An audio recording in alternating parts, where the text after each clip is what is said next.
The war had already twisted Anakin Skywalker into something dangerous. But in this timeline, he made one different choice. When Chancellor Palpatine revealed himself as Darth Sidious, Anakin did not hesitate, and he did not listen to promises of power.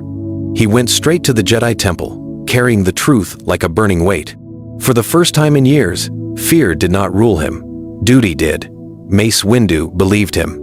Yoda felt the dark side closing in around Coruscant. Obi-Wan, still on Utapau, received a coded warning to stay alive and trust no order from the Chancellor. There was no debate in the council chamber. If Sidious struck first, the Republic could fall before dawn. Anakin led Mace Windu, Kit Fisto, Agen Kolar, and Saesee to the Senate District. This time, he did not wait outside. He entered the office with them. Palpatine rose slowly from his chair, smiling like a man who had already won. Then the blades came out. The duel was fast and savage. Sidious moved like a storm, cutting down the masters with terrifying speed. But Anakin changed the fight. He blocked the killing strike meant for Mace. He drove Sidious back from the window. He saw the truth at last. This was not a mentor trying to save him. This was a monster trying to own him. Together, Anakin and Mace broke the Sith Lord's defense. Lightning exploded across the room. Glass shattered. The office burned with blue fire. And as Palpatine fell to one knee, beaten but not broken, a hidden signal left his chamber and raced into the clone network. In the temple, Master Yoda stopped, turned toward the stars, and realized the real war was only beginning. Palpatine was down, but the clones were already receiving a command no Jedi had ever heard. And across the galaxy, the Republic prepared to turn on its greatest heroes. In Palpatine's office, the future of the galaxy turned on a single choice. Anakin did not stand frozen by fear. He moved. When Darth Sidious lunged at Mace Windu with a killing strike, Anakin intercepted the red blade and drove the Sith back across the chamber. The room flashed with fire, smoke, and shattered glass. Sidious attacked like a cornered beast. His blade spun in savage arcs. His lightning cracked through the air and burned the walls black. But now he faced two warriors who understood him. Mace met the dark side with calm fury. Anakin met it with speed, strength, and purpose. For the first time, Sidious was forced onto the defensive. "You were never my friend," Anakin said, pressing his attack. "You used me." Palpatine smiled through the pain. "And you were made to be more than a Jedi."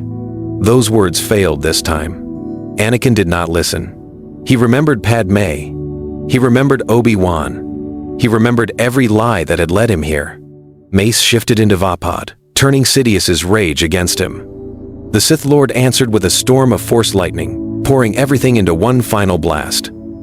Anakin crossed his blade with Mace's. Together, they held the line. Step by step, they pushed through the torrent until Sidious dropped to one knee. The Dark Lord reached for one last trick, a hidden blade, a sudden strike, but Anakin was faster. He severed Sidious's weapon hand. Mace drove his saber forward. The red-eyed shadow behind the Republic fell at last. For one breath, there was silence. Then the comlink at Palpatine's desk began to scream. Across Coruscant, clone commanders were receiving a secret order. In the temple, Jedi Masters felt death rushing toward them from every side. Sidious was dead, but his revenge was alive in the shadows. The Sith Lord had fallen, but Order 66 had not. And as the clones turned, the Jedi realized the real battle for the galaxy had just begun. Palpatine was dead, but the Jedi did not celebrate. In the ruined office, Mace Windu studied Anakin with new respect. The young knight had stood in the shadow of the Sith and refused to fall. That single choice changed everything. Inside the temple, the mood shifted fast.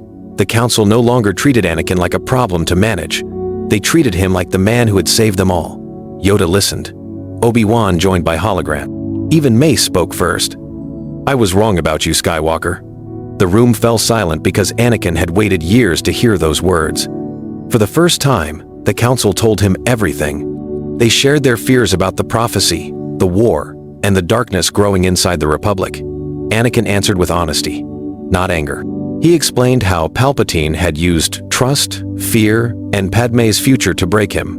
Because he spoke openly, the Jedi finally saw the truth. Anakin had never wanted power. He had wanted to protect the people he loved. That trust changed the next move. Anakin was invited into the war room. He helped trace Sidious's hidden channels through the Senate and the clone command system.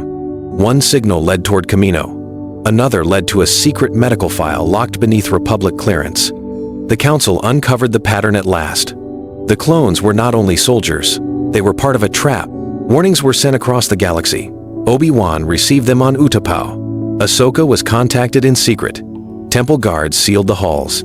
Then, just as hope began to rise, a transmission flashed through the clone network. A cold voice spoke only 4 words: "Execute Order 66."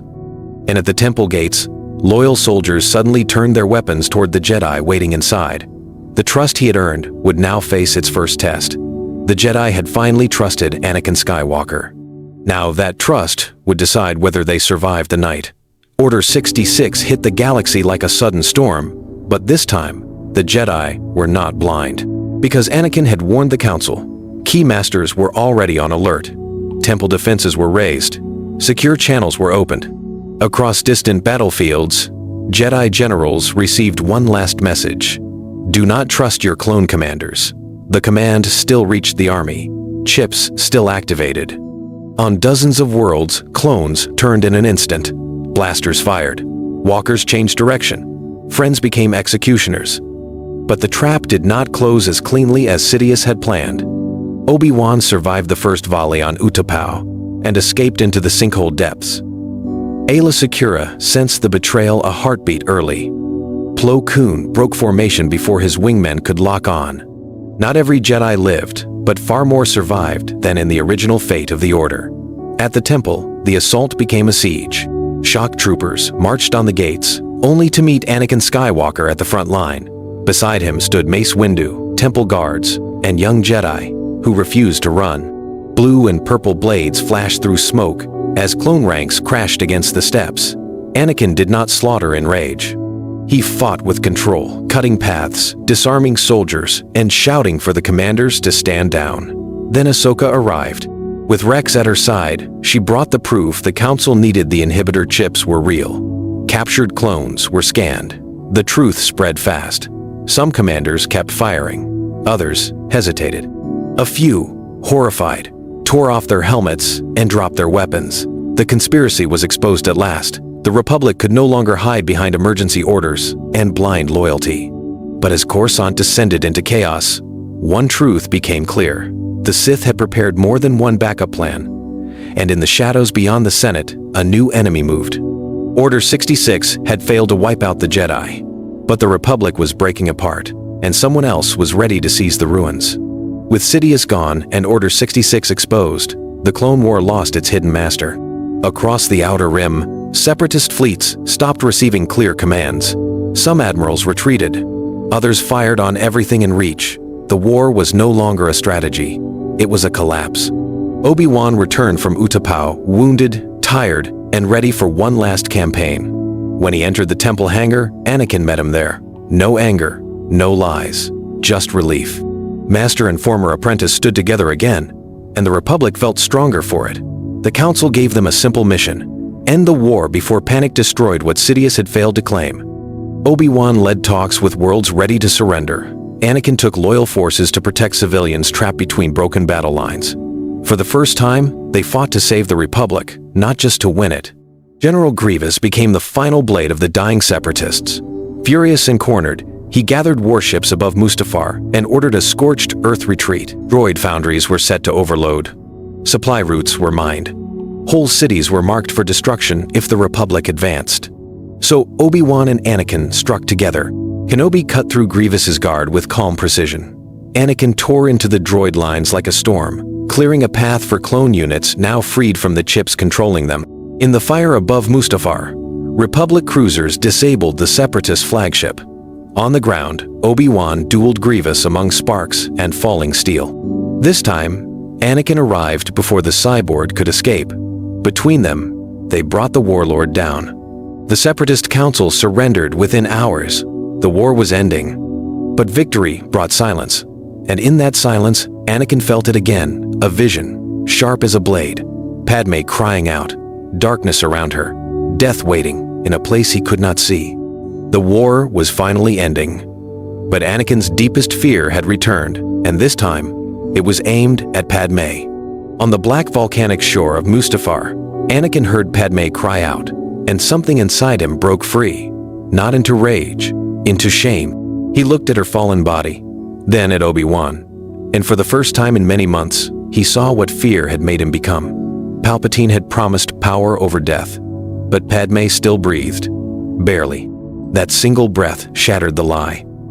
Anakin dropped his saber. Obi-Wan did not lower his guard.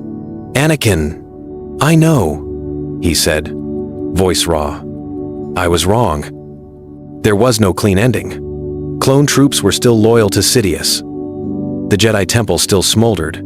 Across the galaxy, Order 66 still carved through the last defenders of the old order. One choice could not erase the slaughter, but it could change what came next. Obi-Wan carried Padmé to the ship while Anakin sent a coded warning across every hidden Jedi frequency he knew. Surviving knights changed course. Some escaped traps by minutes. Others died hearing his voice, shocked that the fallen hero now begged them to run. Then Sidious arrived. His shuttle cut through Mustafar's ash-filled sky like a blade. He stepped onto the landing platform, calm and terrible. He expected a servant. He found a son in rebellion. "You would turn from destiny," Sidious said. Anakin stood beside Obi-Wan, blue blade in hand once more. Not as Vader, as Skywalker. The duel that followed was not graceful. It was desperate, savage, and fast. Master and apprentice tore fire from the air. Metal screamed. Lava burst through the facility floor. Obi-Wan joined the fight, and for one impossible moment, the Sith Lord gave ground. Then Padmé woke, reached for Anakin, and Sidious smiled. Because in that instant, every weakness in the room had a name, and he was already moving toward it now. Padmé had survived the dark side's promise. Now she was about to become its final target. Sidious struck first. Lightning flooded the platform, turning ash into white fire. Anakin threw himself in front of Padmé, caught the blast on his blade, and felt every lie of the Sith burn away. Obi-Wan attacked from the flank. Then, Yoda arrived, stepping from the shadows of the shuttle bay like judgment itself. For the first time in years, Sidious faced not a divided order, but a united stand. The battle tore Mustafar apart. Steel bridges fell. Droids melted. Lava burst through the walls. Yet the true victory came before the final blow. Across the galaxy, Anakin's warning kept spreading. Masters, knights, and frightened younglings escaped hidden purge zones. Fallen Jedi, who had lost hope now, had a reason to rise again. Skywalker, the man meant to become Vader, had chosen to fight for them. Sidious tried to break him with truth. "You killed the Republic," he hissed. Anakin answered with pain, not denial. "Then I will help build something better." Together, Yoda, Obi-Wan, and Anakin forced Sidious back to the edge of the collapsing platform.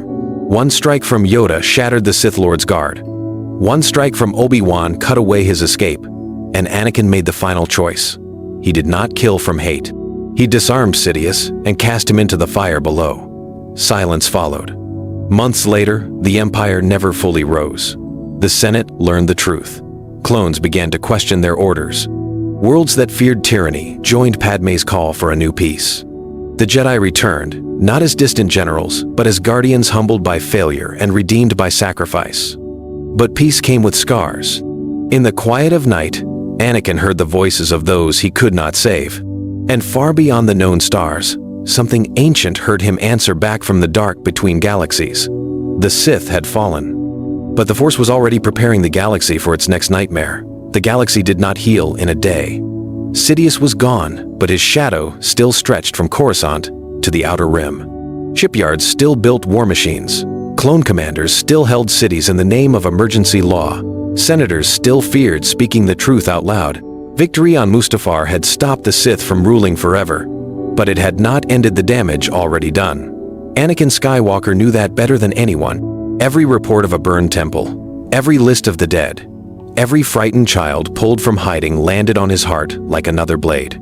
He did not ask to be praised. He did not call himself redeemed. He simply went where the wounds were deepest and started working. Padmé stood beside him. She survived the fire of Mustafar, and in surviving, she became the living proof that fear had lied to him. Her voice carried through the Senate chambers with calm force. She exposed Palpatine's plot, the false war, the secret control over both sides, and the murder hidden beneath the promise of security. Some senators wept, some denied it. Many ran from responsibility, but enough listened. That was how the rebuilding began. Not with celebration, but with confession. Emergency powers were stripped away. Planetary leaders took back local command. The clone army, once used as a weapon of obedience, was given a choice for the first time. Some laid down their arms at once. Some needed proof.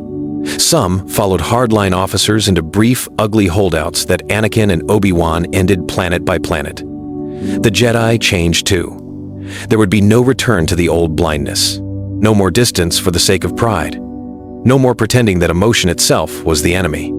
Yoda, older now in spirit than in body, admitted that the Order had become too rigid to hear the Force clearly, so a new path was shaped. Jedi would still serve peace, but they would also serve people. They would listen before they judged. They would train guardians, healers, diplomats, and teachers, not only warriors. And Anakin became the symbol of that change. To some, he was still the man who had fallen. To others, he was the one who stepped back from the edge and dragged the galaxy with him. He accepted both views, because both were true. He traveled from world to world with little ceremony. On Naboo, he helped reopen refugee lanes. On Kamino, he uncovered records that freed thousands of clones from control programming. On Kashyyyk, he fought pirates who tried to profit from the Republic's weakness.